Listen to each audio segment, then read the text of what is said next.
எம்மாடி, நீ எதுக்குமா இங்க வெளியே நின்னுட்டு இருக்க? அது மாமா அது எம்மாடி, எனக்கு எல்லாம் தெரியும். எல்லா விஷயமும் தெரிஞ்சுதான் நான் இப்போ அவசர அவசரமா கிளம்பி வந்திருக்கேன். உள்ள வாமா. வேண்டாம் மாமா, நான் வரல. என்னம்மா நீ? நான் கூப்பிட்டா வரமாட்டியா? உன்னை உள்ள வான்னு சொன்னேன். பிரியா என்கிட்ட எல்லா விஷயத்தையும் சொல்லிட்டான். நேத்து நைட்டு ஃபுல்லா வெளியே நின்னியாமே. என்னம்மா நீ இப்படி பண்ற? இல்ல மாமா, நான் உள்ள வரல.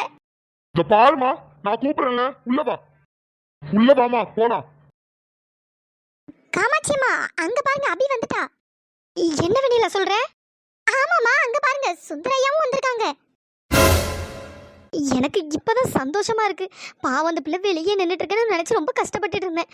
நல்ல வேளை அண்ணன் உள்ள கூப்பிட்டு வந்துட்டாங்க. ஆமாம்மா, எனக்கும் இப்பதான் சந்தோஷமா இருக்கு. அபி பாவம் வெளியே நின்றுட்டு இருந்தாங்க, பார்க்கறதுக்கே ரொம்ப கஷ்டமா இருந்துச்சு. நல்ல வேளை சுந்தரையா உள்ள கூப்பிட்டு வந்துட்டாங்க. ஆமா வெண்ணிலா, இன்னும் என்னென்னலாம் பிரச்சனை நடக்க போதோ தெரியல. அதை நினைச்சாதான் ரொம்ப பயமா இருக்கு. அண்ணன் வேற ரொம்ப கோவமா இருக்கிற மாதிரி இருக்கான். கண்டிப்பா எல்லாரையும் திட்டி சண்டை போடுவான்னு நினைக்கேன். ஆமா காமாட்சியம்மா, சுந்தரையா ரொம்ப கோவமா தான் இருக்காங்க. ஆனா அவங்க சொன்னாதானே எல்லாரும் கேட்பாங்க. அதனால அவங்க திட்டட்டுமா, அதை பத்தி எந்த ஒரு தப்பும் இல்லை. அப்பதான் அடுத்த நேரம் அபியை வெளியே யாரும் அனுப்ப மாட்டாங்க. அபியும் பாவம் தானம்மா. ஆமா வெண்ணிலா, நீ சொல்றதும் கரெக்டு தான். அம்மா, சக்தி என்ன வீட்டுல இல்லை தானே? ஆமா வெண்ணிலா, சக்தி இங்க இல்ல. சரிங்கம்மா. ஆனா ஏன் அந்த சக்தினா இப்படிலாம் பண்றாங்கன்னு தெரியல. அபியும் பாவம் தானே, ஏன் அவளை பத்தி மட்டும் யோசிக்கவே மாட்டேங்கிறாங்கன்னு தெரியல. என்ன பண்றது வெண்ணிலா, எல்லாம் நேரம். இந்த பையன் ஏன் இப்படி பண்றான்னு தெரியல. மீனாட்சி, அட கடவுளே, இந்த பிசாசு வேற வீட்டுக்குள்ள வந்துட்டா. ச்சே, இந்த சுந்தரனா ஏன்டா அப்படி இருக்காரோ தெரியல. என்னங்க இப்ப எதுக்கு இப்படி கத்துறீங்க? மீனாட்சி, என்ன நினைச்சிட்டு இருக்கீங்க? நான் இல்லாத நேரத்துல இந்த பிள்ளைய என்ன கொடுமையா பண்றீங்க? என்னது கொடுமைப்படுத்துறாங்க? அப்படி நான் என்ன பண்ணிட்டேன்? என்ன பண்ணீங்களா? ஒரு பொம்பளை பிள்ளைன்னு கூட பார்க்காம நேத்து நைட்டு ஃபுல்லா அந்த பிள்ளை வீட்டு வாசல்ல நின்று இருக்கு. என்ன நினைச்சிட்டு இருக்கீங்க? அதுக்கு நான் என்னங்க பண்றது? நானா அவளை வீட்டை விட்டு வெளியே பத்துனேன்? ஆமாண்ணா, நாங்க எதுவுமே பண்ணல. இவதான் ஏதோ தேவையில்லாம சக்தி கிட்ட சண்டை போட்டுருப்பான்னு நினைக்கிறேன். அதனாலதான் அவன் அப்படி பண்ணிட்டான் போல. அந்த பொறுக்கி பையில எங்க? உனக்கு வர சொல்லு. எங்கன்னு எனக்கு தெரியாது. இங்கேயோ காலையில வெளியே போயிட்டான். காலையில பொறுக்க போயிட்டானா? அவன் தான் பொறுக்கித்தனம் பண்றானா? நீங்க அவளோட போட்டுல இருந்தீங்க. ஏன் நீ இந்த பொண்ணை உள்ள கூப்பிட வேண்டியது தானே? உனக்கு கொஞ்சம் கூட அறிவு இல்லையா மீனாட்சி? ஏங்க என்னங்க நினைச்சிட்டு இருக்கீங்க? போயும் இவளுக்காக நீங்க என்ன ஏத்துட்டீங்களா? என்னங்க வார்த்தை இதெல்லாம்? மீனாட்சி, உனக்கெல்லாம் கொஞ்சம் கூட மனசாட்சி இல்லையா? ஏன் மீனாட்சி இப்படி பண்ற? நீ இப்படி இருப்பட நான் கொஞ்சம் கூட நினைச்சு பார்க்கல. பாவம், இந்த பொண்ணு நைட்டு ஃபுல்லா மலையில நின்றுருக்கா. ஆனா இதெல்லாம் தெரிஞ்சோ நீ ஒண்ணும் தெரியாத மாதிரி வீட்டுக்குள்ள இருந்திருக்க. என்ன ஏன் அந்த பிள்ளைய உள்ள கூப்பிட வேண்டியது தானே? அது எப்படின்னா நாங்க கூப்பிட முடியும்? ஏதோ புருஷன் பொண்டாட்டி சண்டை, அதுக்குள்ள நாங்க உள்ள போனா நல்லா இருக்காதுல்லண்ணா. அதான் நாங்க கொஞ்சம் தள்ளியே நின்னோம். சுந்தரி, நீ எதுவுமே பேசாத, வாய மூடு. என்னங்க நினைச்சிட்டு இருக்கீங்க? கேவலம் இவளுக்காக எங்களே திட்டுறீங்க. என்ன பண்ண சொல்றீங்க? இதுக்கப்புறம் இந்த பிள்ளைய யாராச்சும் வீட்டை விட்டு வெளியே அனுப்புங்க. அதுக்கப்புறம் என்ன நடக்கும்னு எனக்கு தெரியாது. ஏய், என்னடி சந்தோஷமா? வந்ததும் வராததுமா என் வீட்டுக்கார்ட்ட ஒண்ணுக்கு ரெண்டா சொல்லி கொடுத்து சண்டையை மூட்டி விட்டுட்டல. சந்தோஷமா? இல்ல நல்லா இருப்பியாடி? இல்ல, நான் எதுவும் சொல்லல. நீ நடிக்காத. என் வீட்டுக்காரர் இப்பதான் வந்தாரு, அதுக்குள்ள அவர்கிட்ட மூட்டி விட்டுருக்க. நீலாம் என்ன ஜென்மம்? நிறுத்து மீனாட்சி. ஏன் நான் இங்க வீட்டுல இல்லன்னா என்ன நடக்குதுன்னு எனக்கு என்ன தெரியாதுன்னு நினைச்சிட்டு இருக்கியா? ஏங்க, இவ கொழுப்பெடுத்து சக்தி கிட்ட ஏதாச்சும் சண்டை போட்டுறப்பா, ஏடா கூடமா பேசியிருப்பா. அதனால அவன் கோவத்துல வெளியே தள்ளி இருப்பான். அதுக்கு நாங்க என்ன பண்றது? அதுக்கே எங்க கிட்டயே வந்து கத்திட்டு இருக்கீங்க? கொஞ்சமாச்சும் உனக்கு மனசாட்சி இருக்கா? மனசாட்சியோட பேசு மீனாட்சி. இதே நீ பெத்த பிள்ளையா இருந்தா இப்படி மலையிலயும் வெயிலையும் நிக்கட்டும் அப்படியே விட்டுவியா? நான் பெத்த பிள்ளைய நான் எதுக்கு இப்படி தெருவுல விட போறேன்? தானே உன் பிள்ளைனா நீ விட மாட்ட, அடுத்தவங்க பிள்ளைனா இப்படி தெருவுல விடுவேன். என்ன இந்த பிசாசு வந்தால ஒளிஞ்சு போயிடும் நினைச்சேன். கடைசியில இவர் வேற இந்த பிசாசு உள்ள கூட்டு வந்துட்டாரு. இதுக்கப்புறம் இவன் என்னெல்லாம் ஆட்டம் போட போறாளோ தெரியல. போனவா போய் தொலைஞ்சிருவான்னு நினைச்சா உள்ள வந்து நம்ம உயிரில வாங்கிட்டு இருப்பா போல. அதுக்குள்ள உங்க தங்கச்சிங்க என்னெல்லாம் நடந்ததுன்னு உங்ககிட்ட பத்த வச்சுட்டா, அப்படித்தானே? அவளுக்குலாம் என்ன புத்தியோ தெரியல. இங்க நடந்ததை அப்படியே மாத்தி ஒண்ணுக்கு ரெண்டா சொல்லி உங்ககிட்ட மூட்டி விட்டுருக்கா. நிறுத்து மீனாட்சி. இப்ப எதுக்கு காமாட்சி உள்ள இருக்கிற? அப்புறம் எப்படிங்க இங்க நடந்த விஷயம் உங்களுக்கு எப்படிங்க தெரியும்? இன்னைக்கு நைட்டு தானே வர்றதா சொன்னீங்க. அவசர அவசரமா காலையிலே கிளம்பி வந்திருக்கீங்கன்னா அப்படி என்னங்க? உங்களுக்கு எப்படி எல்லாமே தெரிஞ்சது? நீ ஏங்க இந்த மாதிரி கேவலமா யோசிக்கிறீங்க தெரியல. எனக்கு காமாட்சி ஒன்னும் சொல்லல. நேத்து நைட்டு எனக்கு பிரியா கால் பண்ணி எல்லாத்தையும் சொல்லிட்டான். என்னது, பிரியா சொன்னாளா? ஆமா, பிரியா தான் கால் பண்ணி என்கிட்ட எல்லா விஷயத்தையும் சொன்னான். ச்சே, இந்த குட்டி சாத்தான் தொல்லை தாங்க முடியல. இந்த பொறுக்கி பையன் வரட்டும், இன்னைக்கு இருக்கு அவனுக்கு. என்னங்க இதெல்லாம்? இவ வேற எவ்வளவு ஒருத்தி, இவளுக்காக நம்ம பெத்த பையனே நீங்க திட்டுவீங்களா? அவனெல்லாம் என் பையனை சொல்றதுக்கு எனக்கு அசிங்கமா இருக்கு. ஊர்ல தான் பொறுக்கித்தனம் பண்ணிட்டு இருக்கான்னு பார்த்தா இப்ப வீட்டுக்குள்ளேயே பொறுக்கித்தனம் பண்ண ஆரம்பிச்சிட்டானா? வரட்டும், என்ன நினைச்சிட்டு இருக்காம? எவ்வளவு திமிரு இருந்தா நான் உன்னை வீட்டை விட்டு வெளியே அனுப்பியும் இப்ப இங்க வந்து நிக்கிற. மரியாதையா போயிரு பாத்துக்க. என்னடா பேசிட்டு இருக்க? நான் இருக்கும் போதே நீ இந்த பிள்ளைய இவ்வளவு பேச்சு பேசுறிய, நான் இல்லாத டைம்ல நீ என்னென்ன பேச்செல்லாம் பேசியிருப்ப. ஏய், வெளியே போடி. ஏய், இதுக்கப்புறம் நீ ஒரு வார்த்தை பேசின நடக்கிறது வேற பாத்துக்க. உன் பொறுக்கித்தனத்தெல்லாம் வீட்டுக்கு வெளியே வச்சுக்க. வீட்டுக்குள்ள அந்த பொறுக்கித்தனத்தை காட்டின அவ்வளவுதான் பாத்துக்க. மா, அந்த ஆளு சும்மா இருக்க சொல்லு, ஏதாச்சும் கோபத்துல சொல்லிட போறேன். டேய், நீ வேற ஏன்டா வாய் மூடிட்டு சும்மா இருடா. ச்சே, இவளால நீங்க ரெண்டு பேரும் இப்ப சண்டை போட்டு நாரணுமா? மா, அவர்கிட்ட சொல்லிரு, அவரை மரியாதையா போ சொல்லு. சும்மா என் விஷயத்துல தலையிட்டுக்கிட்டு. உன்ன மாதிரி ஒரு பொறுக்கிய புள்ளைய பத்ததுக்கு என்ன பாவம் பண்ணி தொலைச்சேன்னு தெரியல. இந்த பாவத்தெல்லாம் எங்க கொண்டு தொலைக்க போறேன்னு தெரியல. ஏங்க என்னங்க வார்த்தை இதெல்லாம்? எவ்வளவு ஒருத்திக்காக என் பையனை நீங்க இந்த மாதிரிலாம் பேசுற வேலை வச்சுக்கிட்டாதீங்க. என்ன மீனாட்சி? என்ன எவ்வளவு ஒருத்தியா? இவ இந்த வீட்டு மருமக, இந்த வீட்டுல தான் இருப்பா. ஆமா, மருமகளா மருமக. டேய் பொறுக்கி, என் மருமக என் வீட்டுல தான் இருப்பா. உனக்கு இந்த வீட்டுல இருக்க பிடிச்சிருந்தா இரு, இல்லைன்னா நீ வெளியே கிளம்பி போயிட்டே இரு. எனக்கு அதை பத்தி கவலை இல்ல. என்னங்க போய் போய் இவளுக்காக என் பையனை வீட்டை விட்டு வெளியே போன்னு சொல்றீங்க? என்னங்க நினைச்சிட்டு இருக்கீங்க? சரி, நானும் பொறுமையா இருப்பேன்னு பார்த்தா ரொம்ப ஓவரா பேசிட்டு இருக்கீங்க. என்னன்னா நீங்க இப்படிலாம் பேசுறீங்க? என்னதான் இருந்தாலும் சக்தி நீங்க பெத்த பையன் தானேண்ணா. அவனை வீட்டை விட்டு வெளியே போன்னு சொல்றதெல்லாம் நியாயமாண்ணா? பையனா பையன்? இதுக்கப்புறம் இந்த பொறுக்கி எனக்கு பையனும் கிடையாது, நான் இவனுக்கு அப்பனும் கிடையாது. ஆமா, நான் இவருக்கு பையன் கிடையாதான். அப்ப மருமகா மட்டும் எங்க இருந்து முளைச்சு வந்தா? டேய், நீ ரொம்ப பேசிட்டு இருக்க. இப்படியே பேசிட்டு நானே உனக்கு கழுத்து பிடிச்சி வெளியே தள்ளிடுவேன். என்னங்க, நானும் அப்பத்துல இருந்து பாத்துட்டு இருக்கேன். நீங்க ரொம்ப தேவையில்லாம பேசிட்டு இருக்கீங்க. அவனை வீட்டை விட்டு வெளியே போன்னு சொல்றீங்க. அவன் எதுக்கு இங்க வெளியே போனோம்? அவன் இந்த குடும்பத்தோட வாரிசு. அவன் ஒன்னும் வெளியே போனோம்னு எந்த ஒரு அவசியமும் இல்ல. இந்த மாதிரி பொறுக்கித்தனம் பண்ற ஒரு பையன் இந்த குடும்பத்துக்கு தேவையே இல்லை. இவன் இருந்தாலும் ஒண்ணுதான், இல்லைனாலும் ஒண்ணுதான். பாத்தியா மீனாட்சி, போய் போய் நேத்து வந்தவளுக்காக சுந்தரனா எப்படி எல்லாம் பேசுறாங்க பாரு. பெத்த பையனையே என்ன வார்த்தை எல்லாம் சொல்றாங்க பாரு. ஏய், இப்போ உனக்கு சந்தோஷமாடி? இப்போ உனக்கு சந்தோஷமா? நிம்மதியா இருக்கியா? நேத்தே அந்த போய் தொலைஞ்சிருந்தனா இந்த மாதிரி அப்பனுக்கும் பையனுக்கும் சண்டை வந்திருக்குமா? ரெண்டு பேருக்கும் சண்டை எடுத்து விடணும் தானே இங்கே நின்றுட்டு இருந்திருக்க. இப்பதானே தெரியுது. அப்படிலாம் எதுவும் இல்ல. டச்சி, வாய மூடு. நீ என்ன நினைச்சு ஒரு நாள் ஃபுல்லா வெளியே நின்னு எனக்கு தெரியாதாக்கும்? இவர் வருவாரு, எப்படினாலும் வீட்டுக்குள்ள கூப்பிட்டு வந்துருவாரு. இதையே சாக்கா வச்சு வீட்டுக்குள்ள வந்துடலாம் தானே நின்னுட்டே இருந்திருக்க. மீனாட்சி, இதுக்கப்புறமா அந்த பிள்ளைய ஒரு வார்த்தை பேசின நான் மனுஷனாவே இருக்க மாட்டேன். என்னங்க நினைச்சிட்டு இருக்கீங்க? உங்களுக்கு பெத்த புள்ள முக்கியம் இல்ல போல, பொண்டாட்டி முக்கியம் இல்ல போல. நேத்து வந்து இவதான் உங்களுக்கு முக்கியமா போயிட்டாளா? ஆமா, எனக்கு என் மருமக தான் முக்கியம். இப்ப சொல்றேன், எல்லாரும் நல்லா கேட்டுக்கோங்க. இதுக்கப்புறம் என் மருமக இந்த வீட்டுல தான் இருப்பா. அவ இருக்கிறது யாருக்காச்சும் பிடிக்கலன்னா நீங்க வீட்டை காலி பண்ணிட்டு போயிட்டே இருங்க. அதை பத்தி எனக்கு எந்த ஒரு கவலையும் இல்லை. ஆனா என் மருமக என் வீட்டுல தான் இருப்பா. டேய், இதுக்கப்புறமா இவளை வீட்டை விட்டு வெளியே அனுப்புன சொத்துல ஒரு நயா பைசா உனக்கு தர மாட்டேன். எல்லாத்தையும் என் மருமக பேர்ல எழுதி வச்சுட்டு ஒன்னு அந்தாலும் வீட்டை விட்டு வெளியே அடிச்சு துரத்திடுவேன் பாத்துக்க. என்னங்க, என்ன சொன்னீங்க? சொத்தெல்லாம் இந்த அனாதை பேர்ல எழுதி வைப்பீங்களா? என்னங்க நினைச்சிட்டு இருக்கீங்க? மீனாட்சி, அனாதை அப்படின்னா சொன்ன அவ்வளவுதான் பாத்துக்க. அவர்கிட்ட சொல்லிரு, அவர் சொத்தம் வேண்டாம் ஒண்ணும் வேண்டான்னு. சொத்தம் வேண்டாம் ஒண்ணு வேண்டாம்னா வெளியே போயிட்டே இரு. அதை பத்தி ஒரு பிரச்சனையும் இல்ல. டேய், அவருக்கு தான் ஏதோ கிறுக்கு முத்தி போய் கிறுக்கு பிடிச்சு பேசுறாருன்னா நீயும் ஏன்டா இந்த மாதிரி எல்லாம் பேசிட்டு இருக்க? அவர் சம்பாதிச்ச சொத்தை அவர் என்னமோ பண்ணிட்டு போறாரு. எனக்கு அதுல இருந்து ஒரு நயா பைசா கூட தேவையில்ல. என்னடா நீயும் புரிஞ்சுக்காம பேசுற? போயும் போய் அவ பேர்ல அவ்வளவு சொத்தி எழுதி வைக்கிறங்காரு. நீ ஒப்பாட்டுக்கு என்னடா அர்த்தம்? கொஞ்ச நேரம் வாய மூடிட்டுறா. டேய், நீ இப்ப வெளியே போறியா இல்லையாடி? டேய், இதுக்கப்புறம் ஒரு வார்த்தை அந்த புள்ளகிட்ட ஏதாச்சும் எகுர்ன அவ்வளவுதான் பாத்துக்க. உனக்கு இங்க இருக்க பிடிக்கலாம், நீ போயிட்டே இரு. இந்த சனியை நம்மளை விட்டு ஒளிஞ்சே போவாது போல. எப்ப சக்தி எங்கப்பா போற? எப்பா ஏ சக்தி, என்ன மீனாட்சி, அண்ணன் வேற இப்படி கோவமா பேசுறாரு? சத்தியம் கோவமாலாம் வெளியே போறான். ஒருவேளை வீட்டுக்கு எதுவும் வராம இருந்துருவானோ? என்னங்க அவன் பாருங்க எவ்வளவு கோவமா போறான்னு. ஒருவேளை வீட்டுக்கு வராம அப்படியே போயிட்டானா என்னங்க பண்றது?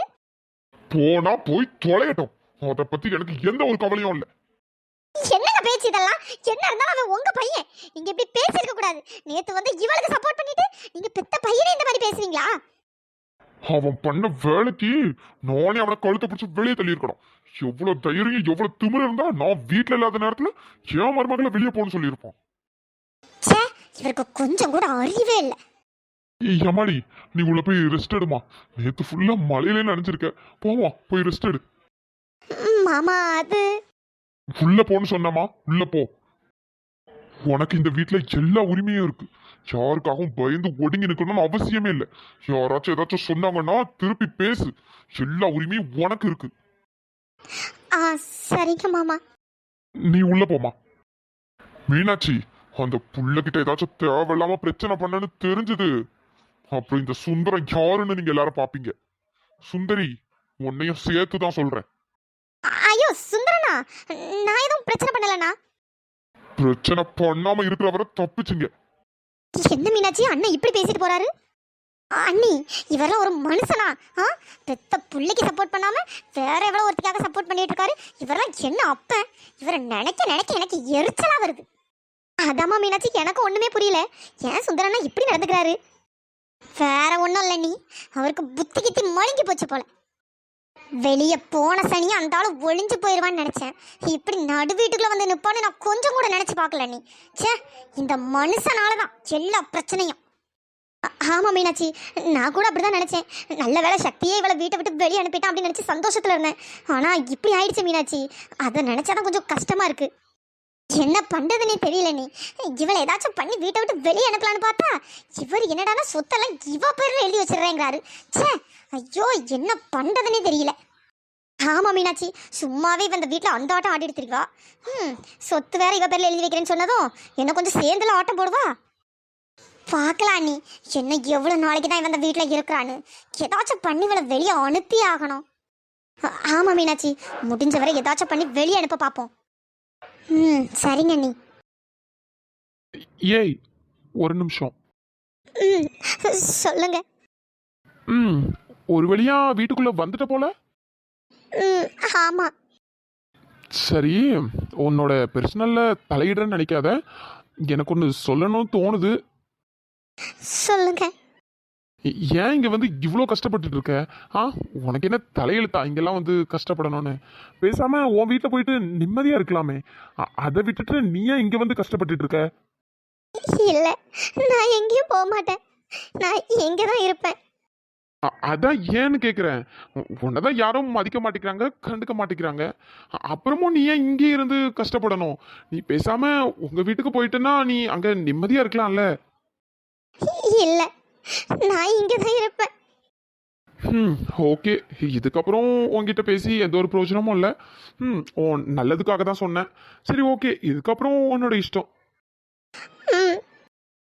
சரி, நீ என்ன படிச்சிருக்க? நான் பிசிஏ முடிச்சிருக்கேன். சரி, என் ஃப்ரெண்டோட ஆஃபீஸில் ஒரு வேக்கன்ட் இருக்கு. ஒர்க் எதுவும் பார்க்குற ஐடியா இருந்தா சொல்லு. நான் ஒர்க் பண்ணுற ஐடியாவில் தான் இருக்கேன். எனக்கு ஒரு ஆஃபீஸில் வேலையும் கிடைச்சது. ஆனால் அதுக்குள்ளே இந்த மாதிரி ப்ராப்ளம் ஆகி தான் நான் இங்கே வந்துட்டேன்.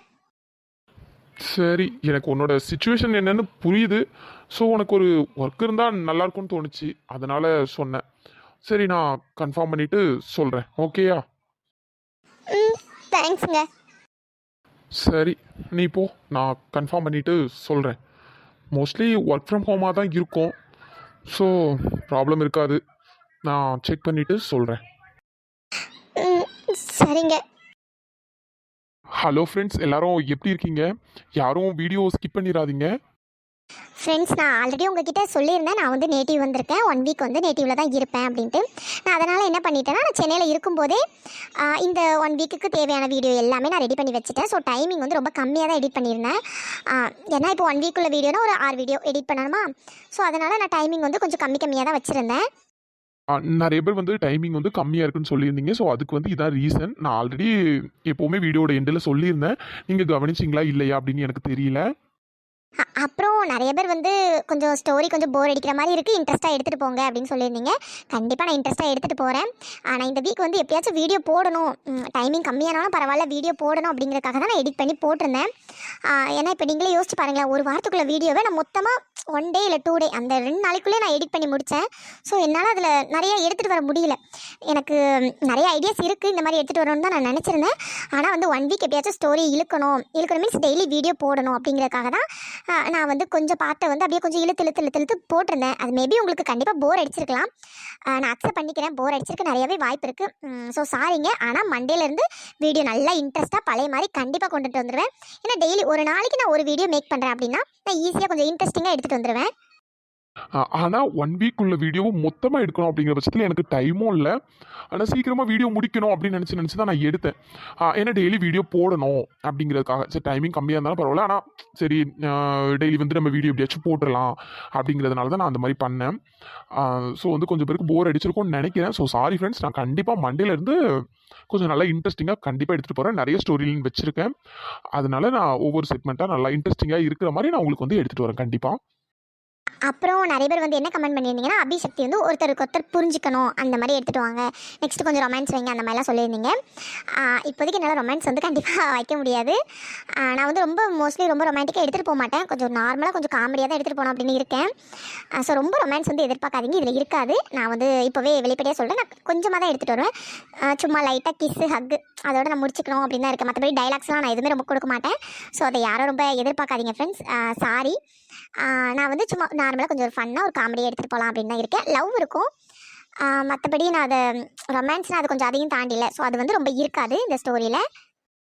ஃப்ரெண்ட்ஸ் அப்புறம் இப்போ 2 பேரும் வந்து பிடிக்காம கல்யாணம் பண்ணியிருக்காங்க. ஸோ உடனே வந்து நான் வந்து கொஞ்சம் 2 பேரும் ஒருத்தருக்கு ஒருத்தர் புரிஞ்சுக்கிற மாதிரி அப்புறம் கொஞ்சம் ரொமான்ஸ் அந்த மாதிரிலாம் என்னால் எடுத்துகிட்டு வர முடியாது. ஸோ நம்ம ரியல் லைஃப்லேயே நம்ம என்ன பண்ணுவோம், பிடிக்காம கல்யாணம் பண்ணிக்கிட்டோம் அப்படின்னா கோவமாக தானே இருப்போம். அந்த கோவம் எவ்வளோ நாள் நீடிக்குமோ. அதனால் கொஞ்ச நாள் வந்து கோவமாக கொஞ்சம் சண்டை போடுற மாதிரி டாம் அண்ட் ஜெரியா வந்து எடுத்துகிட்டு வந்திருக்கேன். இதுக்கப்புறம் வந்து கண்டிப்பாக ஒருத்தர் வந்து கண்டிப்பாக புரிஞ்சுப்பாங்க. அந்த மாதிரி தான் எடுத்துகிட்டு வர போகிறேன். பட் கொஞ்சம் வெயிட் பண்ணுங்கள் ஃப்ரெண்ட்ஸ், கொஞ்சம் பொறுமையாக ஒன்றா நான் வந்து இந்த சீனில் இந்த ஃபைட்லாம் இவங்களுக்கு நடுவில் வைக்கணும், டாம் அண்ட் ஜெரியா அந்த மாதிரி ஃபைட்லாம் இவங்க 2 பேருக்கு நடுவில் வைக்கணும் நிறைய யோசிச்சு வச்சுருந்தேன். அதெல்லாம் ஓரளவு கம்ப்ளீட் பண்ணிவிட்டு எனக்கு கொஞ்சம் 2-3 இருக்குது. அது எல்லா சீனையுமே நான் வச்சுட்டு அதுக்கப்புறம் கண்டிப்பாக ஒருத்தருக்கு ஒருத்தர் கண்டிப்பாக வந்து புரிஞ்சுப்பாங்க. நெக்ஸ்ட்டு ரியா கிருஷ்ணா, இவங்களோட இதுலேயுமே செம்மையான ஒரு ட்விஸ்ட் இருக்குது. யாரும் மோஸ்ட்லி எதிர்பார்த்துருக்க மாட்டீங்கன்னு நினைக்கிறேன், அந்த மாதிரி ஒரு ட்விஸ்ட் இருக்குது. நெக்ஸ்ட்டு வெண்ணிலா சூர்யா, இவங்களுக்கு நீங்கள் கண்டிப்பாக எதிர்பார்த்துருக்க மாட்டீங்க, அந்த மாதிரி ஒரு பெரிய ட்விஸ்ட் வந்து வச்சுருக்கேன். கூடிய சீக்கிரம் எடுத்துகிட்டு வந்துடுவேன். ஃபஸ்ட்டு ரியா கிருஷ்ணா, அதுக்கப்புறம் தான் வெண்ணிலா சூர்யா, அந்த மாதிரி கொஞ்சம் கொஞ்சமாக நான் எல்லாருமே கவர் பண்ணுற மாதிரி அழகாக எடுத்துகிட்டு வந்துடுறேன். அப்புறம் இன்றைக்கும் வீடியோ வந்து டைமிங் வந்து கொஞ்சம் கம்மியாக தான் போட்டிருப்பேன். ஸோ அட்ஜஸ்ட் பண்ணிக்கோங்க. அப்புறம் நாளைக்கு வந்து வீடியோ வராது ஃப்ரெண்ட்ஸ். நாளைக்கு வந்து சாட்டர்டே, நாளைக்கு வீடியோ வராது. அப்புறம் எப்பவும் போல் சண்டேவும் வீடியோ வராது. கரெக்டாக மண்டேலேருந்து தான் நான் வீடியோ போடுவேன். மண்டே வந்து கரெக்டாக மார்னிங் 10 o'clock வந்து எப்பவும் போல் வீடியோ வந்து அப்லோட் பண்ணிடுவேன். ஆனால் நாளைக்கு வந்து வீடியோ வராது ஃப்ரெண்ட்ஸ். அவ்வளோதான் ஃப்ரெண்ட்ஸ், நான் வந்து உங்ககிட்ட இதெல்லாம் பேசணும்னு நினச்சிருந்தேன். ஸோ அதெல்லாமே பேசிட்டேன். நெக்ஸ்ட்டு நம்ம சப்ஸ்கிரைபர் நிறைய பேர் வந்து நேம் சொல்லியிருந்தீங்க. அவங்களோட நேம்லாம் நம்ம லைனாக சொல்லிடலாம். Hi Kaleeswari, hi Pandiyarajan, hi Umar Barakath, hi Shabana, hi Narmada, hi Priya. Friends அப்புறம் கமெண்ட் பண்ணுற எல்லாருக்குமே ரொம்ப தேங்க்ஸ். உங்கள் கமெண்ட்ஸ் எல்லாம் பார்க்கும்போது எனக்கு ரொம்ப சந்தோஷமாக இருக்கும். அப்புறம் இப்போ சரியாக நிறைய கமெண்ட்ஸ்க்கு ரிப்ளை பண்ண முடியல, ஸோ லைக் மட்டும் போட்டு விட்டுட்டுருக்கேன். ஆனால் உங்களோட எல்லா கமெண்ட்ஸுமே நான் ரீட் பண்ணிடுவேன். எனக்கு ரிப்ளை பண்ணுறதுக்கு டைம் இல்லை ஃப்ரெண்ட்ஸ். ஸோ யாருமே தப்பாக நினச்சிக்காதீங்க. கண்டிப்பாக நான் மண்டேலேருந்து வர எல்லா கமெண்ட்ஸுமே கண்டிப்பாக நான் ரிப்ளை பண்ணுவேன். ஆனால் எல்லாரோட கமெண்ட்டுமே நான் ரீட் பண்ணிட்டேன். ஃப்ரெண்ட்ஸ் அப்புறம் இன்றைக்கி இந்த எபிசோட் எப்படி இருந்ததுன்னு மறக்காமல் கமெண்ட்டில் சொல்லுங்கள். நிறைய பேர் வந்து கமெண்ட் பண்ணாமல் லைக் பண்ணாமல் வீடியோ பார்த்துட்டு இருக்கீங்கன்னு நினைக்கிறேன். ஸோ எல்லாருமே லைக் பண்ணுங்கள், எல்லாருமே மறக்காமல் எனக்கு கமெண்ட் பண்ணுங்கள். எனக்கு நீங்கள் கமெண்ட் பண்ணால் தான் எனக்கு இவங்க நம்ம வீடியோ பார்க்குறாங்க அப்படின்ட்டு எனக்கு ஓரளவு ஐடென்டிஃபை பண்ணுவேன். உங்கள் நேம், உங்கள் ஐடியோட நேம் வச்சே நான் வந்து கண்டுபிடிச்சிருவேன், இவங்க வந்து நம்மளோட ரெகுலர் ஆடியன்ஸ் அப்படின்ட்டு. ஸோ எனக்கு அந்த மாதிரி நிறைய பேர் ரெகுலராக நீங்கள் கமெண்ட் பண்ணிங்கன்னா எனக்கு வந்து தெரிஞ்சிடும். ஸோ இவங்களாம் நம்மளோட ஸ்டோரியை ஃபுல்லாக டாப் டு பாட்டம், அதாவது ஸ்டார்டிங்லேருந்து இப்போ வரைக்கும் பார்த்துட்டு இருக்காங்க அப்படின்னு எனக்கு தெரியும். அதனால தான் வந்து நான் உங்களை வந்து கமெண்ட் பண்ண சொல்கிறேன். ஓகே ஃப்ரெண்ட்ஸ், இனிமேட்டு மண்டேலேருந்து பார்க்கலாம். மண்டே எபிசோட் வந்து கொஞ்சம் நல்லா விறுவிறுப்பாக எடுத்துகிட்டு போகிறேன். கண்டிப்பாக இதுக்கப்புறம் ஸ்டோரி வந்து நல்லா இன்ட்ரெஸ்டிங்காகவே இருக்கும். ஸோ எல்லாரும் மறக்காமல் சப்போர்ட் பண்ணுங்கள். தேங்க்ஸ் ஃபார் வாட்சிங்.